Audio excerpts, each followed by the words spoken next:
Welcome to NarrativeNook audio tales where enchanted stories come to life. If you enjoy our stories, please subscribe, like and share to support our channel. Enjoy listening. Meanwhile, the news naturally didn't escape Jessica's attention. At the sight of Roxanne's name on the list, a gloomy expression appeared on her face. That woman is not only working with Jack, but also has her name listed so close to the top. Jessica couldn't help but recall the distance between Roxanne and Jack's seats the other night. What has she done to deserve it? After staring at Roxanne's name for a long time, an insidious look flashed across her eyes. I'll reveal her true colors for everyone to see, since she is nothing more than a pretty face. I have no idea what she has done to Jack for him to think so highly of her, and I can't believe how big-headed she has become. When I finally expose her, she'll no longer be able to show her face in the local medical industry anymore. When that happens, Jack will never be able to be together with her regardless of how much he likes that pretty face of hers. Just imagining how Roxanne was ridiculed by the public was enough to spark a sense of elation within Jessica. Now that she had figured out her plan, the grim-looking Jessica made a few calls. In the afternoon, Stephen's expression drastically darkened at the sight of Jessica's empty seat. After all, he had gone all out to obtain an opportunity to seek Lucian's forgiveness. Little did he expect that after all that he had done, his plans were foiled by his own daughter. Regardless of how much effort he put in, it would be all for naught if Jessica refused to apologize. At that moment, given how late his daughter was to lunch, it was clear that she had no intention of showing any remorse. Just as Stephen's frustration began to set in, the sound of footsteps could be heard from upstairs, followed by Jessica emerging from the corner of the stairs. The sight of her elicited a sigh of relief from Stephen. Subsequently, his tone was very much eased when he spoke. "Have you given the matter I told you some thought?" His words caused Jessica's expression to darken momentarily before recovering its usual calm. Smiling obediently, she replied, "Yes, since that's what you want, I have no choice even if it's against my wishes. So, instead of delaying it any further, can you help me ask Ms. Jarvis if she's free tonight?" The relieved Stephen answered, "Yeah, all right. I'll check with her." From his perspective, apologizing to Roxanne and obtaining her forgiveness as soon as possible was the best possible outcome. Only then would Lucian let Hightower Group go. After lunch, Stephen sent Jack a message to check if he and Roxanne were available that night in front of his daughter. When Jack received the message, a sense of dread crept into him. However, since it was Jessica, he didn't give it much thought. In the worst-case scenario of her trying to repeat her tantrum, he would be there to keep the situation under control. Holding that thought, Jack relayed the message to Roxanne, who swiftly agreed to the meeting. Once he received her confirmation, Jack replied to Stephen immediately and fixed the time and place. After being told of the appointment, an icy glint flashed across Jessica's eyes. Remember to mind your attitude in the evening." Worried that his daughter would behave rashly again, the concerned Stephen reminded, "Miss Jarvis has powerful patrons. Hence, she's not someone we can afford to offend." Unfortunately, her father's words had only served to intensify Jessica's contempt for Roxanne and fanned the flames of her desire to ruin the latter's reputation. When evening arrived, Jessica headed out early. Thinking that she was really going to apologize to Roxanne, the naive Stephen watched her get into the car and left. Meanwhile, Roxanne had delegated Madeline to pick the children up to Madeline as she promptly headed to the meeting. No sooner had she stepped out the door than she saw Jack's car at the entrance. At the sight of her, he alighted from the car and took a look behind her. Feeling slightly disappointed, he inquired, "Are the children still at school?" Roxanne nodded. "I got a friend of mine to pick them up. Is there a reason why you want to see them, Mr. Damaris?" Jack casually nodded. "I've brought them some gifts. But since they're not around, let's just forget it. I'll personally hand them over the next time I see the boys." The fact that he had prepared presents for them surprised Roxanne, for she didn't expect him to be so attentive. "Since you have gotten them the presents, it's only right you hand them to the boys yourself. Roxanne pursed her lips into a smile upon regaining her senses. With that, she turned around and headed toward her car. She had barely taken a step when Jack's voice rang out from behind her. I think you shouldn't drive, as it'll be hard to avoid drinking tonight. If you drive there, you'll just end up having to collect your car tomorrow." His words caused Roxanne to stop as a conflicted expression emerged on her face. She still remembered the tantrum Jessica had thrown when she got drunk because Jack was too close to her. Therefore, if Jessica were to see her arrive in Jack's car, the former would change her mind at the last minute even if her desire to apologize was sincere. Cognizant of her concerns, Jack reassured her, "What happened the last time was my fault. That said, since there's nothing going on between the two of us, you shouldn't overthink the matter. If she repeats her accusations from the other day, I'll clear the air." Sensing from his tone that he felt responsible, Roxanne knitted her brows. "And it's not your fault, Mr. Damaris. There's no need to blame yourself." No sooner had she spoken than she glanced at her watch and realized it was time to go. If they were to delay any further, they would likely be late for the appointment. Roxanne stopped hesitating and walked up to Jack's side.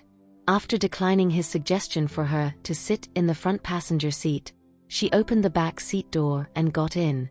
Despite the frown on his face, Jack reminded himself of her concerns and didn't persist and returned to the car. Soon, the car gradually started driving from Roxanne's home. By the way, why was the list of partners announced so suddenly? Along the journey to the restaurant, Roxanne couldn't help but ask. With his hand on the wheel, Jack replied in a deep voice, "Well, it wasn't. The Damaris family has been making preparations for a long time and has gotten in touch with the media. Also, since the aim of our project is to provide a public service, they naturally deserve to know.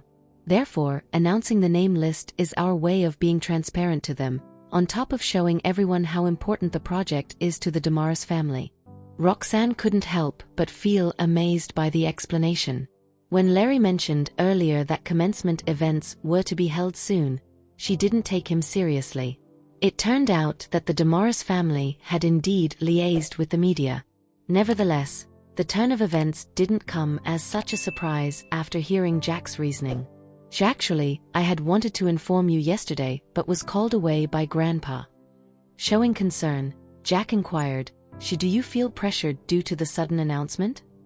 As a fellow doctor, Roxanne, finding no reason to hide her thoughts from him, responded with a nod. "A little, but the pressure will serve as my future motivation." Although he was initially surprised by Roxanne's words, Jack quickly found it reasonable after giving it some thought. After all, from the first day he met her, he knew that she wasn't someone to shy away from a challenge.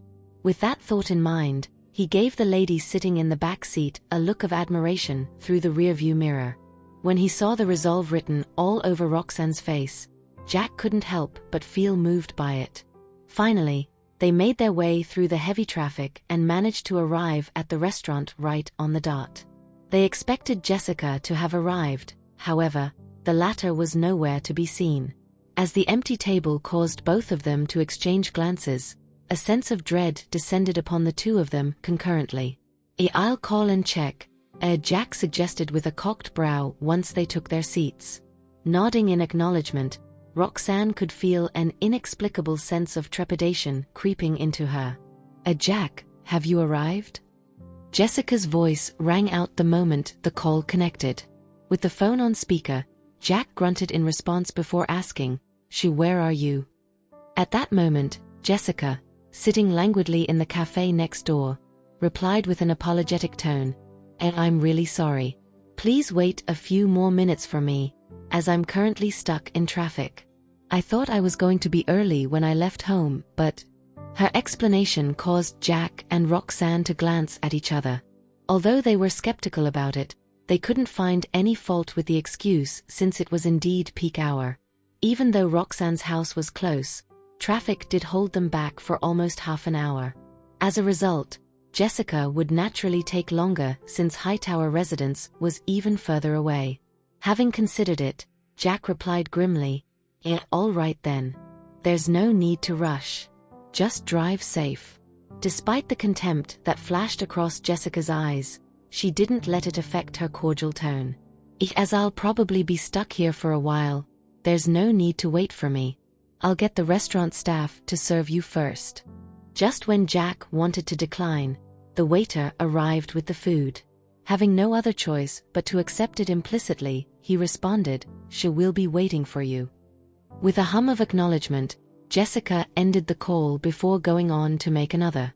Oblivious to what she was up to, Jack and Roxanne assumed that she was really held up by traffic. All they did was stare at the food in front of them, with neither showing any intention to dig in. Firstly, Jessica had not shown up. Secondly, both of them felt that something was amiss. In spite of that, when Roxanne scanned the surroundings and didn't notice anything out of the ordinary, she had no choice but to suppress the suspicion that arose within her. Subsequently, both of them discussed the partnership while waiting for Jessica to show up. However, unknown to them, a camera flash repeatedly lit up from amongst the trees outside the window. Back at the cafe Jessica was in, she had just finished a cup of coffee when the screen on her phone started blinking. After throwing it a glance, she picked it up to answer. "I've gotten the pictures," said a voice succinctly. His words elicited a cocked brow from Jessica as she replied in glee, "In that case, I'll be waiting for your shocking exposé tomorrow." "Me too," the man responded in a solemn tone. With that, Jessica ended the call. Subsequently, she got to her feet and regained her composure before heading to the restaurant next door. "I'm sorry to have kept you waiting." Upon entering the restaurant, Jessica gave her two guests an apologetic look. Her arrival brought a sense of relief to Roxanne and Jack, who responded with a faint smile. It's all right. Please take a seat." Nodding in acknowledgement, Jessica sat down beside them. However, at the sight of the untouched food on the table, she looked at them in surprise. "Didn't I ask you to start first? Why did you wait for me? I'm really sorry that the food is now cold." Since Roxanne didn't know Jessica that well, she simply broke into a cordial smile. As for Jack, he gave her a perfunctory reply. "Since you're the host, it's right that we wait for you." He had barely spoken when silence descended upon the table. At a loss as to what to do, Roxanne gave Jack an awkward look, for she intended to leave early if possible. When Jessica wasn't around, she and Jack could still talk about the partnership. Now that the former had arrived, they would have to stop. Thus, Roxanne had no desire to continue wasting time there. When Jack's eyes met hers, he easily guessed what was on her mind. Taking the initiative to break the silence, he said, Jessica, didn't you mention that this meal?" Jolted back to her senses, Jessica threw Roxanne a knowing glance. "Yeah, I'm sorry." "I was befuddled after getting stuck in the traffic for so long. The fact that I'm supposed to apologize to Ms. Jarvis over dinner almost slipped my mind." Jessica then got to her feet and raised her glass at Roxanne. "I had too much to drink the other night, Ms. Jarvis. Therefore, I hope that you'll excuse my behavior. This toast is a symbol of my apology." No sooner had she spoken than she downed her glass of wine in a single gulp. After that, she showed her empty glass to them and even paused in front of Roxanne to hint at her. Her gesture elicited a conflicted look in Roxanne's eyes, as it was evident that Jessica was pressuring her into reciprocating with a drink. However, she would only drink when it was absolutely necessary. On top of that, Jessica was supposed to apologize instead of putting her in another difficult position. "Miss Jarvis, are you unwilling to forgive me?" With a slight knit of her brows, Jessica was filled with remorse. "I understand why you wouldn't want to do so, considering how outrageous my behavior was. For throwing a tantrum at you in front of so many, I was even grounded by my father the moment I got home. Subsequently, I used the last few days to reflect upon my actions." Pausing briefly, Jessica pursed her lips in a self-deprecating manner and turned to look at Jack. "I don't deny having feelings for Jack, but who he fancies is none of my business. Also, I shouldn't have forced my feelings upon him and put both of you in a difficult spot. It doesn't matter whether both of you forgive me or not. I just want to let you know that I'm truly sorry for my actions." Jessica's brimming sincerity ignited a glint in Roxanne's eyes. In truth, she wasn't bothered at all by what happened that day. Now that Jessica had apologized, it was only appropriate for her to provide a response. Holding that thought, Roxanne raised her glass in the end. "Miss Hightower, it's not as serious as you make it out to be. To be honest, I didn't take offense over what happened that day. Therefore, you shouldn't too." The moment she finished, Roxanne flashed a flat smile before downing a glass of wine. No sooner had she done so that her brows instantly furrowed. What's wrong?" Noticing the grim look on her face, Jack frowned and inquired. However, Roxanne just waved at him before throwing Jessica a glance. Did Jessica do this on purpose? Why did she choose such a strong wine for dinner? Nevertheless, when Roxanne didn't notice anything amiss after drinking it, she wondered if she had been overthinking what was going on. After downing 2 glasses of wine, the three of them fell into another awkward silence. After all, the reason they were gathered was just to hear Jessica's apology. Cognizant of the tension, Jessica exchanged pleasantries briefly before getting up to take her leave. Once she was gone, Jack turned toward Roxanne. Are you hungry? Do you want to eat someplace else?"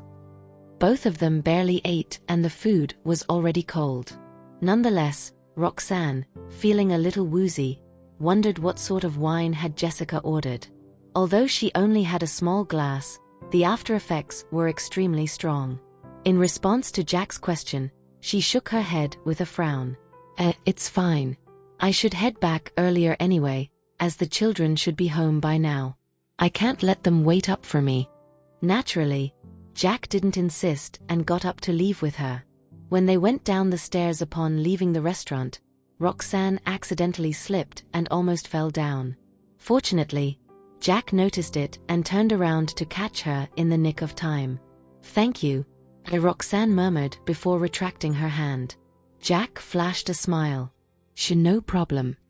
After they got into the car one after the other, Jack, who didn't drink, decided to drive Roxanne home to not trouble the driver. On the way home, a black sedan followed them from a safe distance. With his attention entirely focused on Roxanne, Jack didn't notice the car at all. As the traffic jam had cleared, it took them less than 10 minutes to reach Roxanne's home. It's getting late, so forgive me for not inviting you in," Roxanne explained in a cursory tone. Jack gave her a casual nod. "You should hurry back in. As for Archie and Benny's presents, I'll hand them over the next time I see them." After acknowledging him with a smile, Roxanne alighted and headed home. It wasn't until he saw her go back in that Jack drove leisurely back to the Damaris residence. Mommy." The moment Roxanne stepped through the door, the 2 boys beamed and rushed up to her side. She tousled their hair with a smile before changing out of her shoes. Meanwhile, they gave her a puzzled look. Why didn't you pick us up tonight?" After the interaction from the day before, the boys and Estella assumed that Roxanne would pick them up as usual. Thus, the sight of Madeline surprised them. While Estella was visibly disappointed, the boys were worried that their mother had a new tiff with their father. Consequently, Roxanne was baffled to see the children's anxious looks. I had a last-minute appointment tonight. What's wrong?" Upon exchanging glances, the boys observed Roxanne for a while. Only after they determined she wasn't lying did relief descend upon them. Smiling gleefully, they replied, Nothing. We're just curious. That's all." Roxanne grinned apologetically. I'm sorry I didn't inform you ahead of time. Going forward, I'll try my best to pick you up on time, all right?" Hearing Roxanne's promise, there was a glint in the boys' eyes and they jumped in joy. The next morning, while Roxanne was having breakfast with the children before sending them to school, the doorbell suddenly rang. The ring caused Roxanne and the boys to exchange glances as the same thought popped into their minds. Lucian and Estella were there. After all, both of them usually dropped by at that hour. Without a second thought, Roxanne got up and opened the door. She was subsequently greeted by the sight of her best friend looking all anxious. Did something happen? A sinking feeling crept into her heart. The frowning Madeline stretched her head to look at the children, who were busy eating, before pulling Roxanne out the door. Cognizant that it was something the children weren't supposed to know, Roxanne followed the former to the yard. What's wrong? Did you see the news in the morning? Madeline sounded exceptionally grim. Hearing that, Roxanne shook her head in response as she was clueless. As Lisa was held back by something at home and couldn't come to work for the week, she had woken up early in the morning to prepare breakfast and watch the children eat. Consequently, she didn't have time to read the morning news at all. Nevertheless, Roxanne could tell from Madeline's expression that something grave had happened. Knitting her brows, Madeline didn't even know how to break the news. What on earth happened?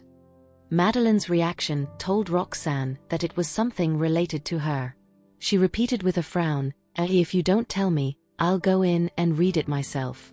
Just when she turned around to go back in, Madeline grabbed her hand to stop her.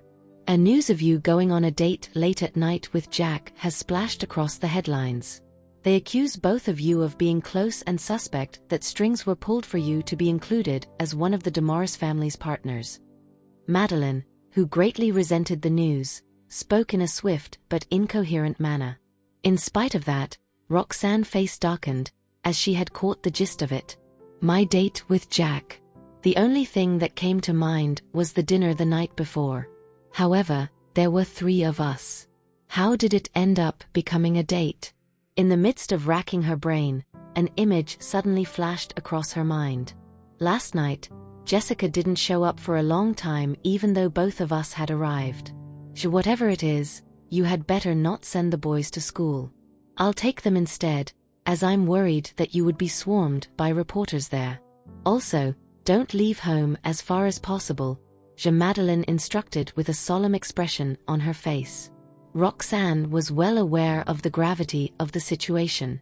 Even though she was certain of her innocence, the media wasn't going to let her off the hook easily. In addition, Roxanne didn't want her affairs to burden her children, causing them an unnecessary emotional burden. With that in mind, she nodded without hesitation before expressing her gratitude. Thank God you came all the way here to tell me. However, Madeline ranted, why are they slandering such a good doctor like you?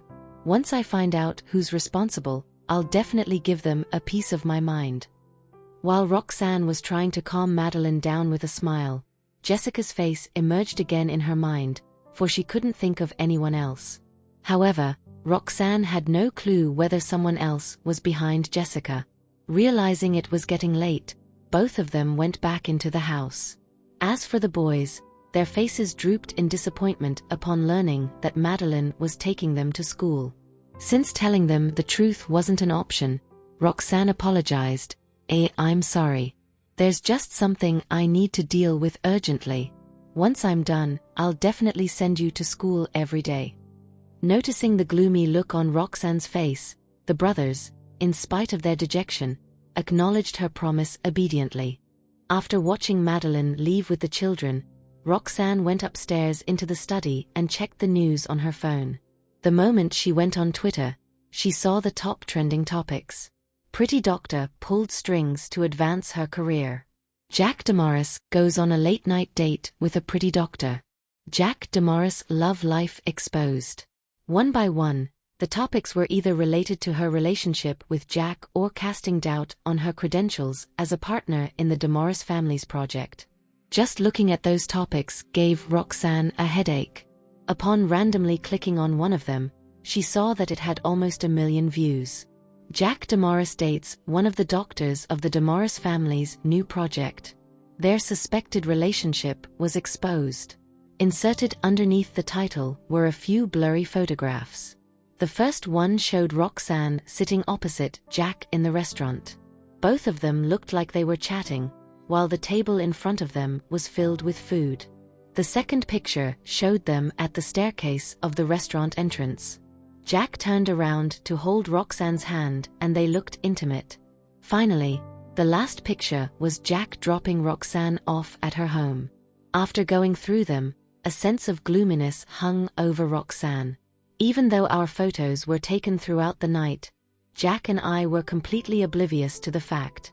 As for the comments below, they could only be described as colorful. Is she that Dr. Jarvis on the list? I knew there was something strange about her. How can someone so young be such a skilled doctor? B.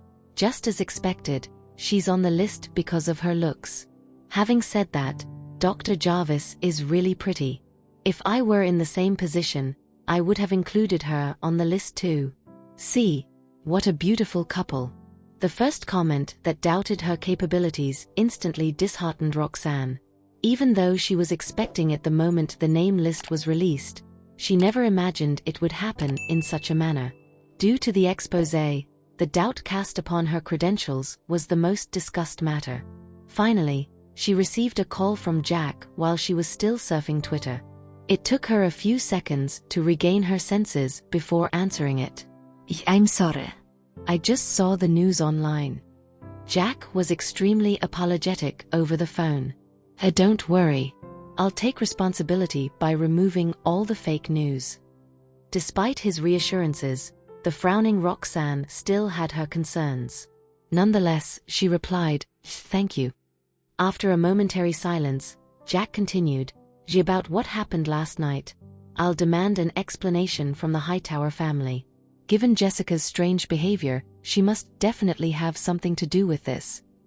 Surprised by his point, Roxanne hesitated for a few seconds before stopping him. Let's just let it slide since we don't have any evidence. What matters now is clarifying the rumors online. Even though Roxanne shared his suspicions, she knew Jessica would unlikely admit to it in the absence of any proof. Therefore, confronting her was a futile endeavor. Furthermore, now that the news had exploded, all Roxanne could get from the mastermind was an apology even if she found them. That was of no help to her current predicament. Over the line, Roxanne's dissuasion prompted Jack to realize his hastiness. Upon calming down and seeing her perspective, he replied in a deep voice, "You're right.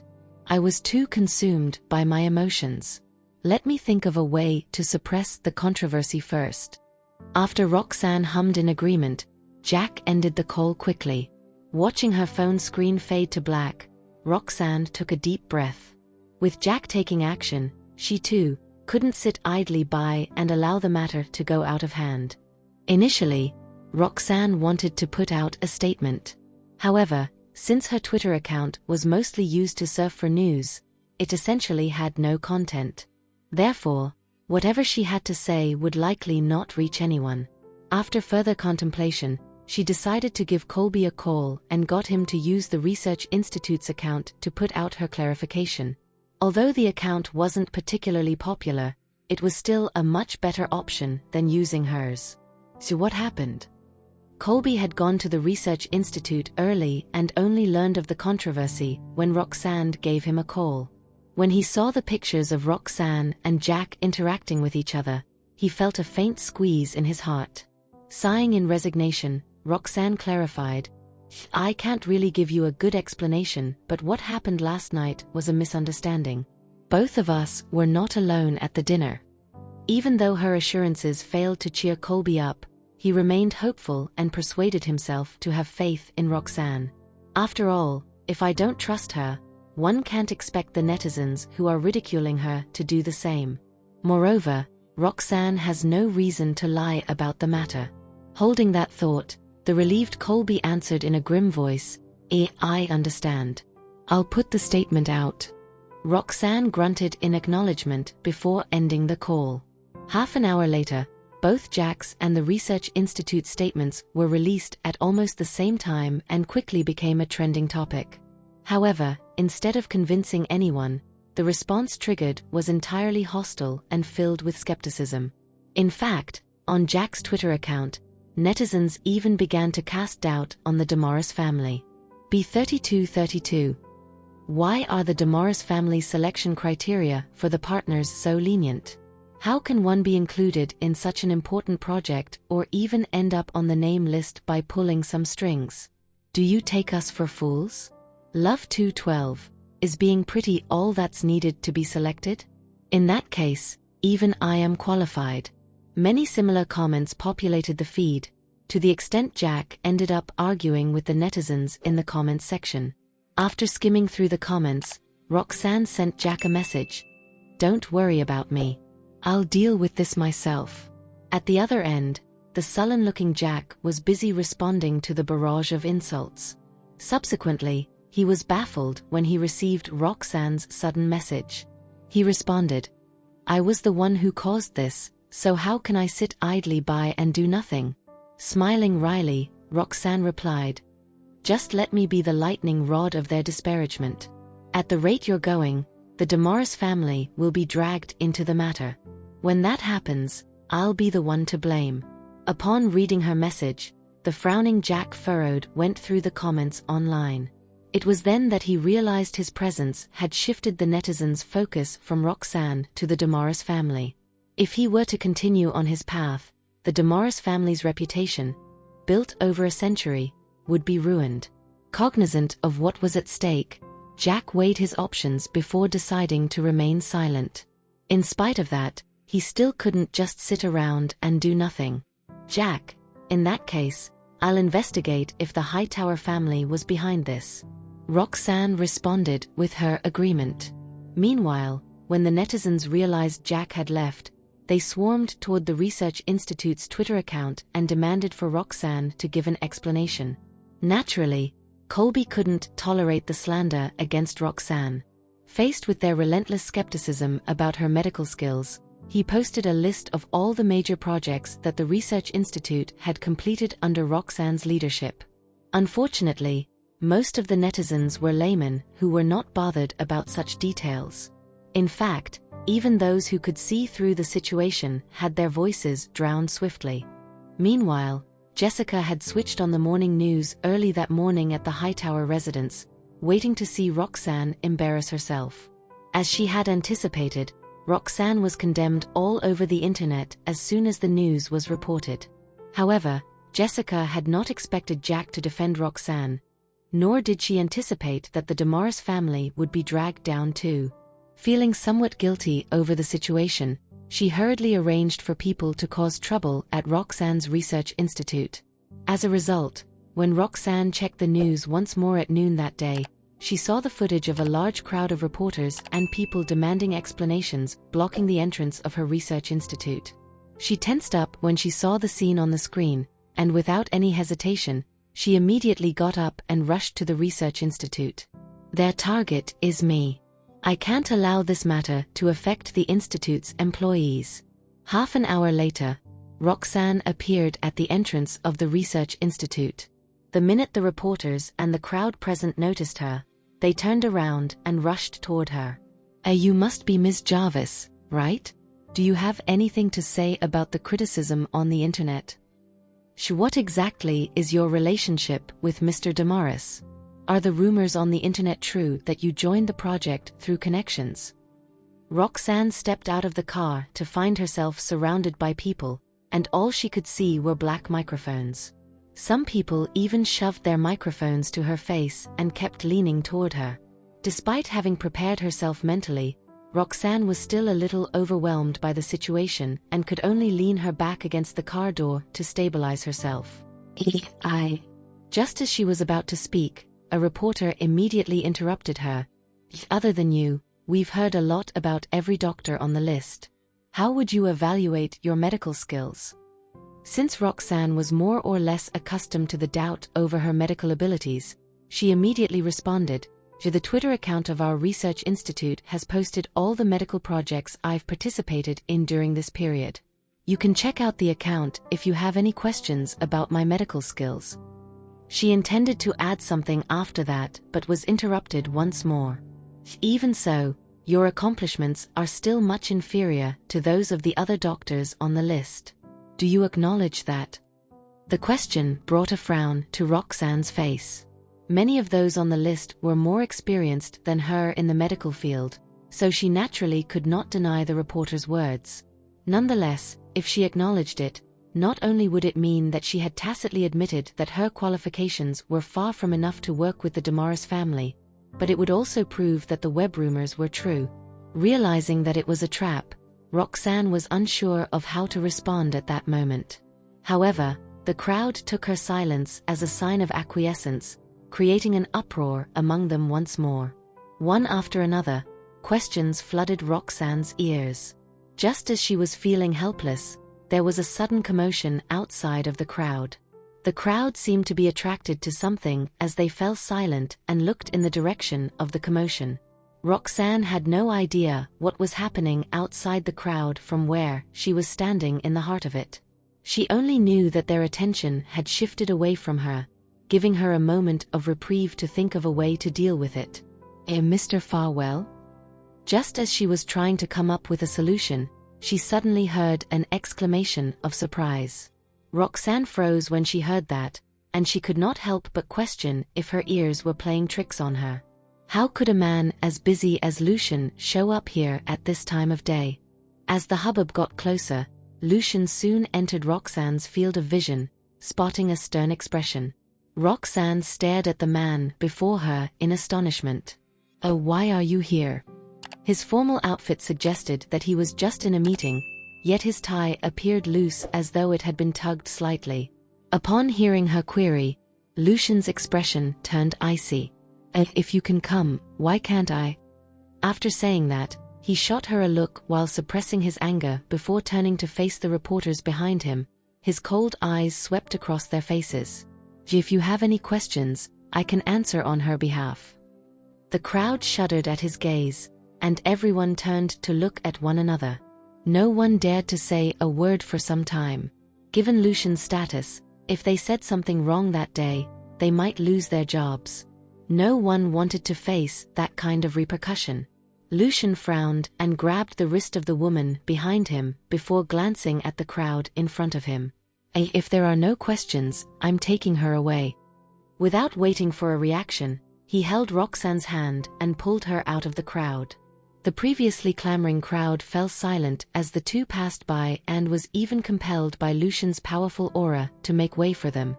Coming out of the crowd, Roxanne had not had time to breathe a sigh of relief when she looked at the person in front of her, and her anxiety only increased further. "Get in." Lucian brought her all the way to his car and said in a terrifyingly chilly voice as he opened the passenger door. Roxanne pursed her lips slightly but stood still. "I drove here, so I can just drive myself back in a bit." Although flustered, she still kept her composure. "The rumors about Jack and me haven't been clarified and will only become more outrageous if I get into Lucian's car in front of those reporters." Her rejection further enraged Lucian. Earlier that day, as soon as he came out of the conference room, he was stopped by Caden, who stammered out the news about Roxanne and Jack to him. Lucian already had a suspicion about the two's relationship, so when he saw the photos circulating on the internet, he merely felt irony. Yet, the next moment, he saw the scene where Roxanne appeared at the entrance of the research institute and was surrounded by people. Even though rage surged up within him, he still rushed over. "Even so, this woman repeatedly rejects my kindness." Roxanne noticed the man's increasingly cold expression and softened her voice a little. "I don't want to be misunderstood anymore. Go now. Otherwise, even you will be dragged into this mess." Upon hearing the tone of her voice, a look of suspicion flashed in Lucian's eyes before he lifted his gaze to glance at the crowd not far away. Everyone was blatantly staring at them, but when they saw him looking over, they quickly withdrew their gazes and dispersed as though nothing had happened. Only then did Lucian shift his gaze to the woman before him and ask with a frown, "What makes you say that?" Roxanne looked up to meet his gaze and noticed that the sense of trust was more prevalent despite the doubt in his eyes. She knew very well what his suspicions were. While everyone else was suspicious of the reason she could participate in the project, he merely doubted her relationship with Jack. At the thought, other than the bitterness within her, Roxanne also found it a little funny that even after her many explanations, Lucian persisted in his thoughts about her relationship with Jack. Even though he did help me, I bet he's still irritated by those photos. Thank you for listening. If you have enjoyed this story, please like and share so others can see it too. Also hit the subscription button and notification bell so you can be notified on our next release. Thank you for your support. God bless you.